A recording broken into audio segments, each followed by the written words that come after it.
প্রিয় অষ্টম শ্রেণীর শিক্ষার্থীরা, শুভেচ্ছা নিও।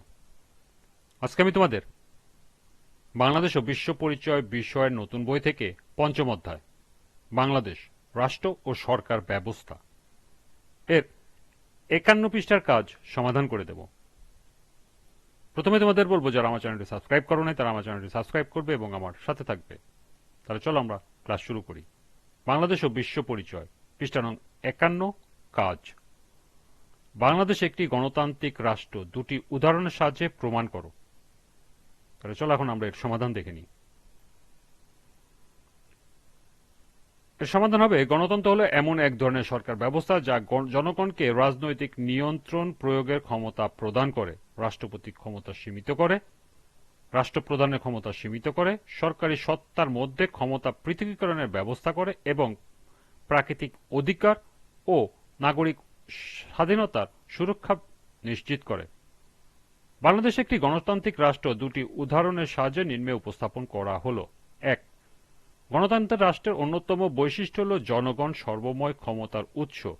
গণতান্ত্রিক রাষ্ট্রের জনগণের সম্মতির উপর নির্ভরশীল, কারণ জনগণ নির্বাচনের মাধ্যমে সরকার গঠন বা পরিবর্তন করতে পারে। জনগণের সক্রিয় অংশগ্রহণ ছাড়া গণতন্ত্র খুব কমই টিকে থাকে। সুস্থ গণতন্ত্র জনগণকে তাদের রাজনৈতিক ও নাগরিক প্রক্রিয়ায় অংশগ্রহণ করতে সক্ষম করে এবং উৎসাহিত করে। আর বাংলাদেশের জনগণ রাজনৈতিক ও নাগরিক প্রক্রিয়ায় অংশগ্রহণ করতে সক্ষম, সুতরাং বলা যায় বাংলাদেশ একটি গণতান্ত্রিক রাষ্ট্র। ২.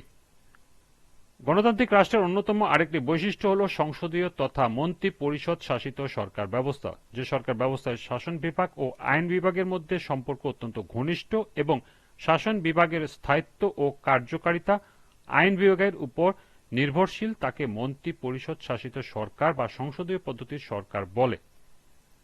এতে মন্ত্রিসভার হাতে দেশের শাসন ক্ষমতা থাকে। সাধারণ নির্বাচনে সংসদের সংখ্যাগরিষ্ঠ আসনে বিজয়ী দল মন্ত্রিসভা গঠন করে। বাংলাদেশের সরকার ব্যবস্থা নির্বাচনে সংসদের সংখ্যাগরিষ্ঠ আসনে বিজয়ী দল মন্ত্রিসভা গঠন করে, সুতরাং বলা যায় বাংলাদেশ একটি গণতান্ত্রিক রাষ্ট্র।